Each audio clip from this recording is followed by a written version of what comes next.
ধৈর্য আমরা বাংলাতে বলি সহনশীলতা, সহিষ্ণুতা, যেটাকে আরবিতে বলা হয় সবর। সবরের বাংলা হচ্ছে বিরত থাকা, নফসকে নিষিদ্ধ কাজ থেকে বিরত রাখা। এর শাব্দিক পরিভাষায় ধৈর্য আর পারিভাষিকভাবে বলা হয় হুয়া হাবসুন নফসি আম্মা লা ইয়ামবাগি ফি'লুহু, যে কাজ করা উচিত নয় সে কাজ থেকে নফসকে আবদ্ধ রাখা, বিরত রাখার নাম হচ্ছে ধৈর্য। আল্লামা জুরজানি বলছেন হুয়া তারকু আশ-শাকওয়া মিন আলামিল বালওয়া লিগাইরিল্লাহি তাআলা, আল্লাহ ছাড়া অন্য কারো নিকটে বিপদের, মুসিবতের অভিযোগ পেশ করা থেকে বিরত থাকার নামই হচ্ছে ধৈর্য। অর্থাৎ মানুষ বিপদে পড়বেই, অবশ্যই মানুষ বিপদে পতিত হবে, পরীক্ষার সম্মুখীন হবে। পরীক্ষায় পতিত হয়ে আল্লাহর কাছেই সে ধর্ণা ধরবে, অন্য গায়রুল্লাহর কাছে সে নিজের অভিযোগ পেশ করবে না। এটাই হচ্ছে ধৈর্য। শাইখুল ইসলাম ইবনে তাইমিয়া বলছেন ধৈর্য তিন প্রকার, ধৈর্যের তিনটি স্তর রয়েছে। প্রথম হচ্ছে আসবরু আলা তাআহ, আল্লাহ এবং তার রাসূল যা কিছু নির্দেশ দিয়েছেন সে সমস্ত বিষয় মানতে যত কঠিনই হোক না কেন, যত মুসিবতই হোক না কেন, ধৈর্য স্বীকার করে তা পুঙ্খানুপুঙ্খ মেনে চলা, এটা হচ্ছে আসবরু আলা তাআহ, আনুগত্যে ধৈর্য ধারণ করা। অর্থাৎ আল্লাহ এবং তার রাসূল যা নিয়ে এসেছেন, যা নির্দেশ দিয়েছেন তা যথাযথভাবে পালন করার ব্যাপারে ধৈর্যশীল হওয়া, এটাই হচ্ছে আসবরু আলা তাআহ। দুই নম্বর হচ্ছে আসবরু আনিল মাসিয়াহ, পাপ কাজ থেকে ধৈর্য ধারণ করা। আল্লাহ এবং তার রাসূল যা থেকে নিষেধ করেছেন, যেই নিষিদ্ধ কাজ থেকে নিষেধ করেছেন, তা যত আকর্ষণীয় হোক না কেন, তা যত সৌন্দর্যই হোক না কেন, তা থেকে নিজেকে বিরত রাখার নাম হচ্ছে আসবরু আনিল মাসিয়াহ, পাপ কাজ থেকে ধৈর্য ধারণ করা। তিন নাম্বার হচ্ছে আসবরু আলাল মাসাইব, বিপদে ধৈর্য ধারণ করা, যে ধৈর্যের ব্যাপারে আমরা পরিচিত। আল্লাহর আনুগত্যে ধৈর্য ধারণ করা, রাসূলের আনুগত্যে ধৈর্য ধারণ করা, এই ধৈর্য সম্পর্কে হয়তো আমরা পরিচিত নই।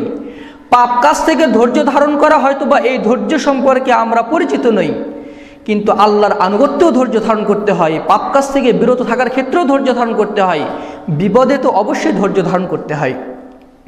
ধৈর্যের সরাসরি প্রতিদান হচ্ছে মুমিনের জন্য জান্নাত, সুবহানাল্লাহি বিহামদি। কিন্তু এই জান্নাত পেতে গেলে ধৈর্য ধারণের চারটি শর্ত রয়েছে। মনোযোগ দিয়ে শোনার চেষ্টা করবেন, ইনশাআল্লাহ আমরা উপকৃত হতে পারবো। চারটি শর্ত মেনে যদি কেউ ধৈর্য ধারণ করে তাহলে তার জন্য জান্নাত রয়েছে। মহান আল্লাহ তাআলা সরাসরি জান্নাত ঘোষণা করেছেন। মুমিন বান্দার জন্য ধৈর্যের প্রথম পদক্ষেপ হচ্ছে সে ধৈর্যের অভিযোগ, সে ধৈর্য ধরবে একমাত্র আল্লাহর জন্যই।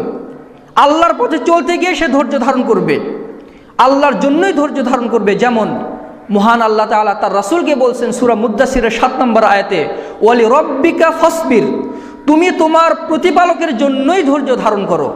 সূরা নাহলের ১২৭ নম্বর আয়াতে আল্লাহ তাআলা বলছেন ওয়াসবির ওয়া মা সাবরুকা ইল্লা বিল্লাহ, তুমি ধৈর্য ধারণ করো আর তুমি একমাত্র আল্লাহর জন্যই ধৈর্য ধারণ করো। অর্থাৎ ধৈর্য ধারণ করতে হবে একমাত্র আল্লাহর জন্য, এটা হচ্ছে প্রথম শর্ত।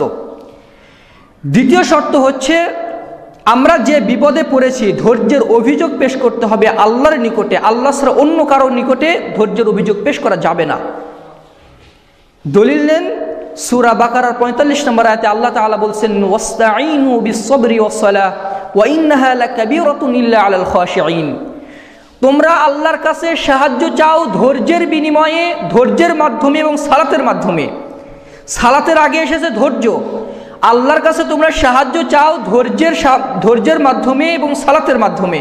ওয়া ইন্নাহা লাকাবীরাতুন ইল্লা আলাল খাশিঈন, আর এটা খুবই কষ্টকর, ধৈর্য ধারণ করা খুবই কষ্টকর, কিন্তু তাদের জন্য কষ্ট নয় যারা আল্লাহকে ভয় করে।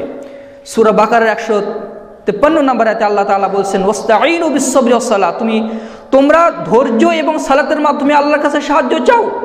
ওয়া ইন্নাল্লাহা মা'আস-সাবিরিন, নিশ্চয়ই আল্লাহ তাআলা ধৈর্যশীলদের সাথেই রয়েছেন। দ্বিতীয় শর্ত হচ্ছে ধৈর্যের অভিযোগ আল্লাহর কাছে পেশ করতে হবে। ৩ নম্বর শর্ত হচ্ছে বিপদের প্রথম আঘাতেই ধৈর্য ধারণ করতে হবে। আপনি মসজিদে ঢুকেছেন, স্যান্ডেলটা বাইরে রেখেছেন, সালাত শেষে দেখছেন যে স্যান্ডেল নেই, আপনি চোরকে আচ্ছা মতো গালি দিলেন, সালাত আদায় করতে আসছে, চুরি করতে আসছে, গালি টালি দিয়ে শেষ পর্যন্ত স্যান্ডেলটা পেলেন না, জুতাটা পেলেন না, তখন বললেন আমি ধৈর্য ধারণ করলাম, এটা তাকদিরে ছিল, এই বললে আপনি বাসায় চলে গেলেন, আপনি কিন্তু নেকি থেকে বঞ্চিত হয়ে গেলেন।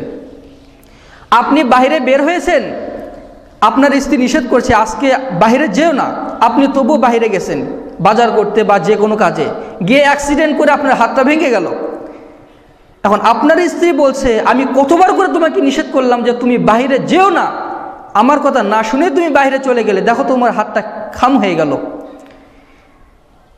যে অ্যাক্সিডেন্ট করেছে সেও পস্তাচ্ছে, ধৈর্য ধারণ করতে পারছে না, শেষমেশ ধৈর্য ধারণ করছে। বিপদের প্রথম আঘাতে যদি ধৈর্য ধারণ করা হয় তাহলে তার জন্য নেকি রয়েছে। বিপদের চলে গেলে কোনো উপায় না থেকে যদি ধৈর্য ধারণ করা হয় তাহলে তার কোনো আল্লাহর নিকটে কোনো পুরস্কার নেই। দলিল ইবনু মাজার 1597 নম্বর হাদিসে আবু উমামা রাদিয়াল্লাহু থেকে বর্ণিত, তিনি বলেন রাসূলুল্লাহ সাল্লাল্লাহু আলাইহি ওয়াসাল্লাম ইরশাদ করেছেন, আল্লাহ তাআলা বলেন হাদিসুল কুদসির মধ্যে, ইয়া ইবনে আদম, হে আদম সন্তান, ইন সবারতা, যদি তুমি ধৈর্য ধারণ করো, ইনদা সদমাতাল উলা, বিপদের প্রথম আঘাতেই যদি তুমি ধৈর্য ধারণ করো, লাম আরদি লাকা সাওয়াবান দুনাল জান্নাহ, আমি তোমাকে জান্নাত ছাড়া অন্য কোনো কিছুতে সন্তুষ্ট করব না। সুবহানাল্লাহ বিহামদি। বিপদের প্রথম আঘাতে যদি তুমি ধৈর্য ধারণ করো এবং তোমার ওই কষ্টের বিনিময়ে উত্তম পারিতোষিক আল্লাহর কাছে চাও, প্রার্থনা করো, তাহলে আমি তোমাকে জান্নাত ব্যতীত অন্য কোনো কিছুতে সন্তুষ্ট করব না। সুবহানাল্লাহ বিহামদি। তাহলে আল্লাহর কাছে পুরস্কার পেতে হলে বিপদের প্রথম আঘাতেই ধৈর্য ধারণ করতে হবে। 4 নম্বর শর্ত হচ্ছে বিপদে পতিত হয়ে আল্লাহর কাছে প্রার্থনা করতে হবে।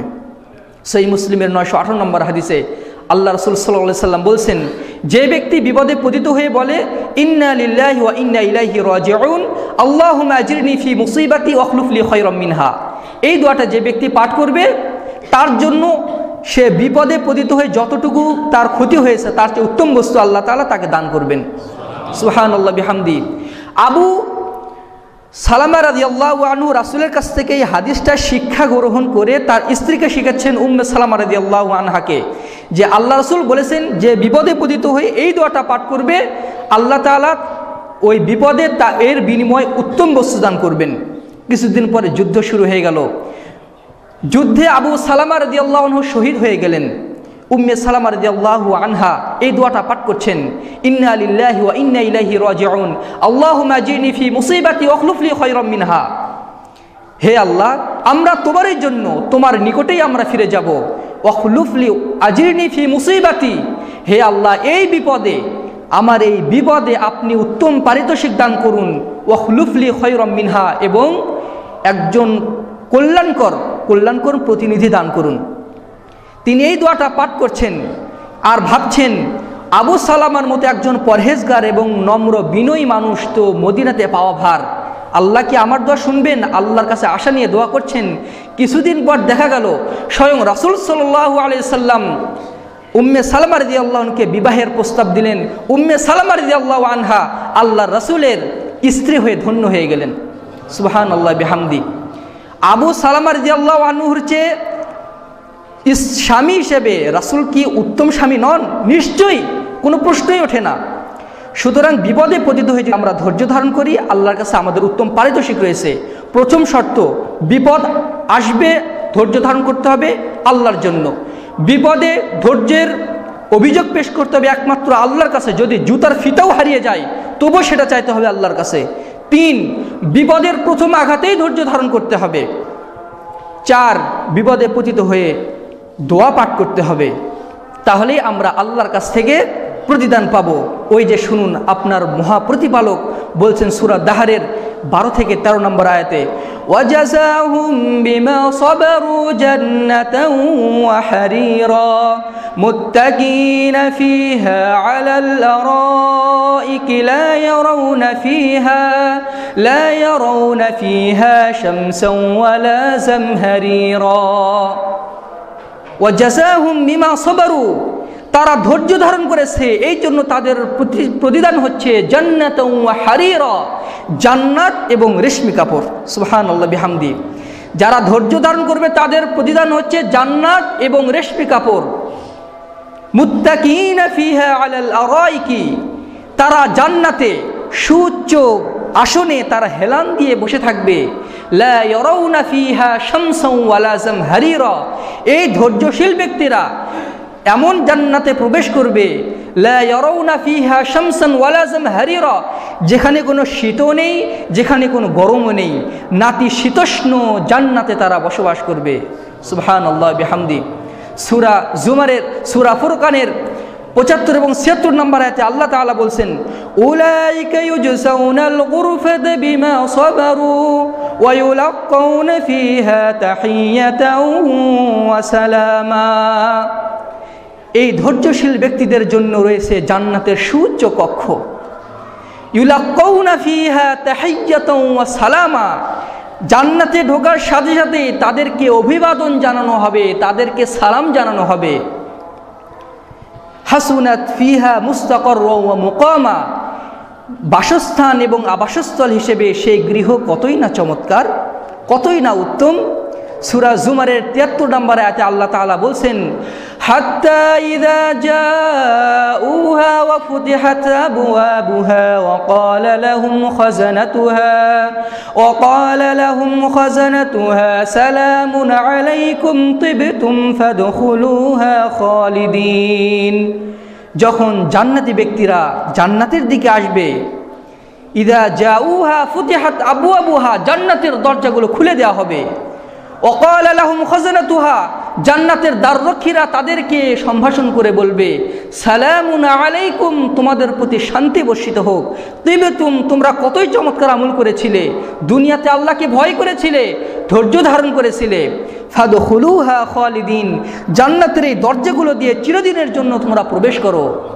وقالوا الحمد لله الذي صدقنا وعده وأورثنا الأرض نتبوأ من الجنة حيث نشاء فنعم أجر العاملين। জান্নাতি ব্যক্তিরা জান্নাতে প্রবেশ করার পরে বলবে, সমস্ত প্রশংসা আল্লাহর জন্য, যিনি আমাদের সাথে কৃত ওয়াদা পূর্ণ করেছেন। তিনি বলেছিলেন, তোমরা যারা ধৈর্য ধারণ করবে তাদেরকে আমি জান্নাত প্রদান করব। আল্লাহ আমাদেরকে জান্নাত প্রদান করেছেন, এই জন্য আল্লাহ শত প্রশংসা। নাতাবাউউ মিনাল জান্নাতি হাইসু নাশা, আজকে আমরা এই জান্নাতের যেখানে ইচ্ছা সেখানেই আমরা ঘুরে বেড়াতে পাচ্ছি। ফানি'মা আজরুল আমিলিন, যারা সৎকর্ম করে তাদের প্রতিদান কতই না উত্তম। সুবহানাল্লাহি বিহামদিহি সুবহানাল্লাহিল আযীম। এই জন্য রাসূল সাল্লাল্লাহু আলাইহি সাল্লাম বলছেন, সহিহ মুসলিমের 2999 নম্বর হাদিসে সুহাইব রাদিয়াল্লাহু আনহু থেকে বর্ণিত, তিনি বলেন, রাসূলুল্লাহ সাল্লাল্লাহু আলাইহি সাল্লাম ইরশাদ করেছেন, আজাবান লিআমরিল মুমিন, মুমিনের বিষয়টা আশ্চর্যজনক, মুমিনের পুরো বিষয়টা আশ্চর্যজনক। ফাইন্না আমরাহু কুল্লাহু খায়র, তার প্রত্যেকটা কাজই কল্যাণকর। ওয়ালাইসা যালিকা লিআহাদিন ইল্লা লিল মুমিন, এটা মুমিন ছাড়া অন্য কারো জন্য নয়। মুমিনের সমস্ত কাজই কল্যাণকর। ইন আসাবাতহু সাররাউ শাকারা ফাকানা খায়রান লাহু, যখন তার জীবনে সুখ নেমে আসে, যখন সে খুশি সংবাদ শোনে, যখন তার কোনো আনন্দদায়ক কোনো কিছু ঘটে, শাকারা, সে আল্লাহর কৃতজ্ঞতা প্রকাশ করে, ফাকানা খায়রান লাহু, এটা তার জন্য কল্যাণকর হয়। ওয়াইন আসাবাতহু দররাউ ফাকানা খায়রান সাবারা ফাকানা খায়রান লাহু, যদি তার জীবনে বিপদ নেমে আসে, যদি তার জীবনে বিপদ নেমে আসে, সেই বিপদে সে ধৈর্য ধারণ করে, ফাকানা খায়রান লাহু, এটাও তার জন্য কল্যাণকর। মুমিনের পুরো বিষয়টাই কল্যাণকর। সুতরাং আমাদেরকেও মহান রাসূল আমাদেরকে শিক্ষা দিয়েছেন, বিপদে পতিত হলে আল্লাহর প্রশংসা করতে হবে। সুখের সময় যেভাবে আমরা আল্লাহর প্রশংসা করি, বিপদে পতিত হওয়ার সময়ও আমাদেরকে আল্লাহর প্রশংসা করতে হবে। কেন?